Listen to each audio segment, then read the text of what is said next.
Dr. James R. Connor is University Distinguished Professor and Vice Chair of the Department of Neurosurgery at Penn State Hershey Medical Center. He is also Director of the GM Leader Family Laboratory for Alzheimer's Disease Research. In May 2005 and in October 2009, he chaired 2 expert roundtable meetings that brought together leading researchers from around the world in the field of copper and Alzheimer's disease.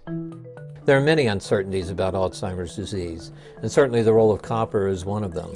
At a roundtable meeting that we held recently, it became clear that the copper in the environment, diet, or even in the drinking water is not a risk factor for developing Alzheimer's disease. Dr. Bayer and Dr. Mothop conducted the first double-blind, placebo-controlled human trial on copper in early-stage Alzheimer's disease patients. Through this research that they performed in Germany, they conclusively demonstrated that copper does not cause or even worsen the symptoms of Alzheimer's disease. You cannot say it's a risk, it's what we've just proven the idea. If add on 8 milligram copper per day over 1 year has any effects on cognitive parameters. And we can really say there is no effect at all. And from this clinical study we know that there is no beneficial effect after copper treatment of patients, but there is also no harm of copper treatment of those patients. I'm alarmed to hear how people are actually trying to avoid copper in terms of trying to avoid Alzheimer's disease. That seems to be too premature to draw that sort of conclusion, and in fact the evidence doesn't suggest that that's the case. So being in the company of experts, I think we've formed a more or less a conclusion that copper plays an essential role in the brain's function, and that to be deficient in it could be very detrimental in terms of your memory function in general, and perhaps will play a role in Alzheimer's disease itself.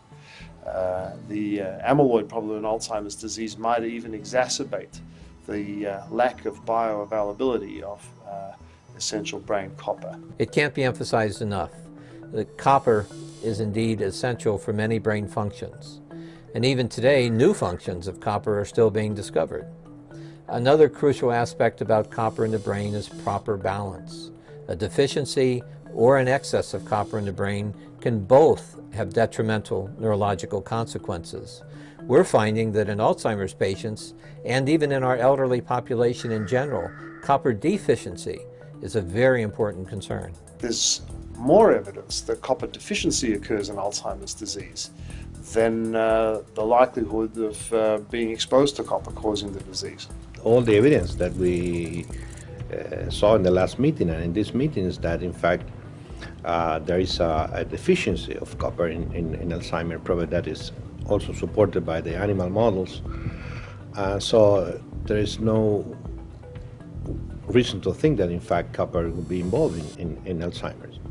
However, we learned a few things. We learned that copper probably is important for the synaptic function or the general function of the brain, and that is very, very interesting.